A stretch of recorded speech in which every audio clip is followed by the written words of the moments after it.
What if I told you that your anger towards the current state of modern games isn't all genuine? And those algorithms are precisely fanning your flames of frustration into a strong burning hatred, so much so that the smallest ripple of ideology shown in a game or a statement about a game causes waves of outrage that is then broadcast as gaming news, hand delivered to your FYP, which are the videos YouTube recommends based on your watch habits. Back in the day, terrible games like the new Dragon Age or Concord would be buried and forgotten in favor of better games. Instead, these failures are aggressively being covered with 2024 election energy. Recent discussions on political ideology in video games are valid, but should that validity overtake the games that are doing right by their customers? My concern is that this post-journalistic new media gaming space that everyone is excited about is more focused on wars, dramas, or gates rather than great games. If you're still listening right now, perhaps your FYP is flooded with words like woke, gay, and journal, and deep down inside, you want a little refuge carved out in 2025 to love gaming again. And I want to help you with that by having you make one of two choices. You can spend 2025 prioritizing 20 different content creators covering what an insert basic employee from insert studio of anticipated game said about insert topic and stayed glued to the screen. Or you can reject whatever ideology-filled game being offered to you like you were going to do anyway and spend more time playing the best games you can play, new or old. Welcome to my Free Flow Chronicles, where my rants have a more unfiltered takes that may even offend you.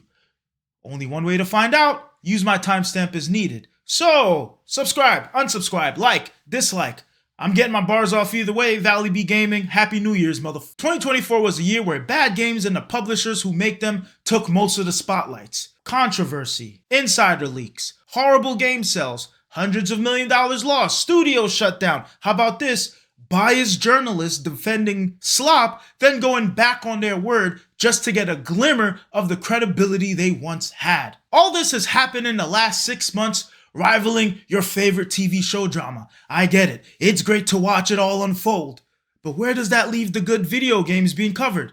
It's like the teacher who ignores the good student and focuses on disciplining the troublemakers. We say that we love the great games of 2024, but our time and devotion has been given to countless different channels covering the same controversial events. Believe it or not, all of this is coming from someone who echoes the same anger at mainstream publishers and journalists for abandoning their commitment to elevating the games industry in favor of pushing ideologies. After reflecting on 2024, I'm asking myself, why am I giving these compromised publishers the valued emotion of my anger when I know I'm not giving them my money anyway?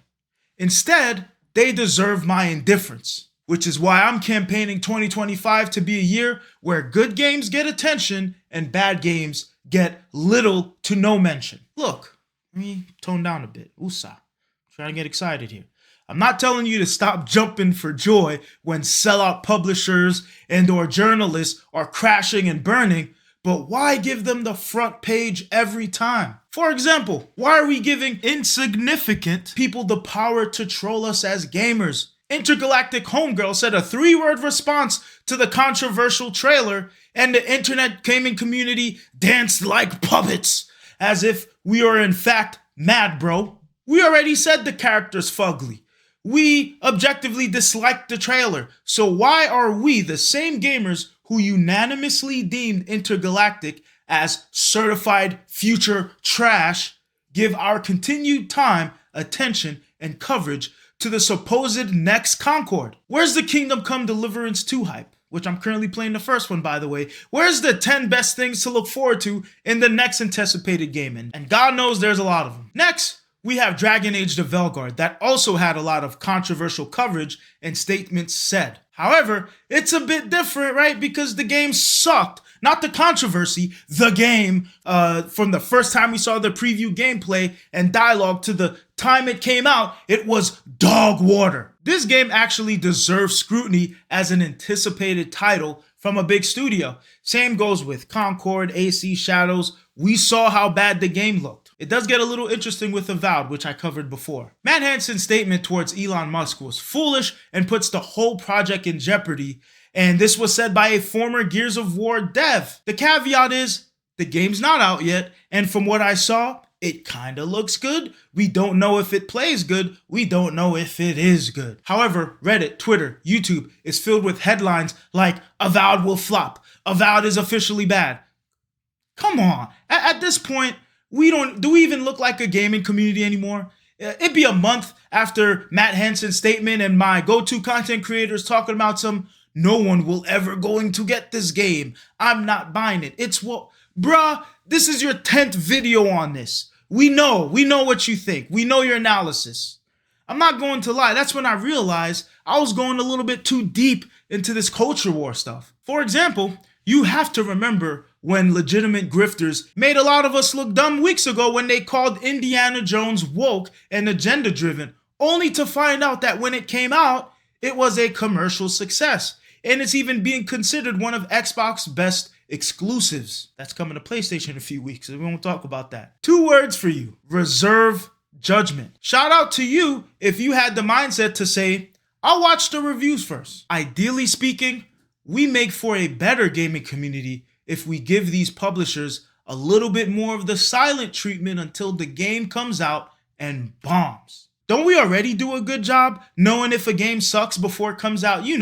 Watch your favorite content creators review, perhaps a Twitch stream, while keeping away from mainstream gaming media. Well, I'm going to end with a small clip from Sungrand Studios in regards to covering political gaming topics. I really don't want to put on the suit and tie because this topic bums me out. I don't like doing those industry speeches. I only ever do them because it is required of me. Because people are asking me to speak out for them, to fight on their behalf, to help their voices be heard. It's such a bummer of a topic. So today I don't want to talk about that stuff. I would love, and I seldom use that word, I would love to not have to ever discuss that topic again, because it is a bummer, it's dull, it's boring, it's not interesting. It goes around in circles because the people in the woke cult refuse to listen. That's their whole thing, is they block out reality, they block out other people, and they destroy anyone else that doesn't echo their manifesto. And so there's no point in discussing. I like the honesty of not wanting to cover political issues in games. But the interesting comment is at the end where he mentions the woke mob won't intentionally listen. That's the part I reflect on. No matter how strong and logical the points are, some publishers choose not to be reasoned with, even to the detriment of quality. Ask Ubisoft, who's allegedly prepared to sell their crumbling company. Aspects of this correlates to me in my personal life, as I've had people that I love and cared about reject sound advice and go down a certain path, and you have no choice but to cut ties with them. And I'm not even talking about substance abuse. Everything's a metaphor for life, right? Even video game drama. Overall, as a 2025 man with a 2024 FYP, I told myself when it comes to consuming entertainment, I want to fully cut ties with bad media. My time and goals are more valuable now, more than ever, and I hope I'm speaking for you too. Ask me if I'll ever check out a new Ubisoft game. Ask me if I care about what a they-them journalists say about people who don't buy Dragon Age. Better yet, 5 different YouTubers covering it. Hey, do you really want to be a political activist when it comes to entertainment? The truth is, you don't have to defend the entertainment media as hard as you are. Why? Because capitalism works 10 times more than your political outrage. For example, Disney forced political ideologies in their movies and TV shows. No one watched. They lost billions of dollars. Just talked about Ubisoft crumbling, right? Because not a lot of people play. Concord, same thing. $400 million down the toilet along with the studio that made it. Your outrage made little impact. Why? Because the games and or movies already sucked. You don't need to ring the alarms for games that are terrible. It does that on its own. What's awesome is that's only the first half of capitalism. The second half are companies that swoops in and takes advantage of Disney's mistake, like Mario and Sonic. And no, they were not at the Olympics. They were at the box office taking Disney's money that they left on the table. On the video game side, you got Wukong, Stellar Blade, Astrobot, Space Marines 2 that swoops in. Better yet, you have Baldur's Gate 3 that swoops in with straight up excellence to the point where mainstream mediocre devs with twice the budget of BG3 were crying about how gamers shouldn't expect the same excellence from them. How about Marvel Rivals on the verge of completely replacing Overwatch? The truth is, some of you who are politically passionate are fighting a battle that is already won, and all you have to do is enjoy playing good games and ignoring the bad ones. Games have been so helpful to our lives, and it's best that gaming remains a priority, even in the midst of a trend where compromised parts of the gaming industry are starting to get exposed. Well, I done free-flowed a pretty thought-provoking conversation with you, and you stuck it through. This simply means you would be an amazing fit for our community that aims to make appreciating games a focal point. So I hope you hit the subscribe button and turn on the bell thingy.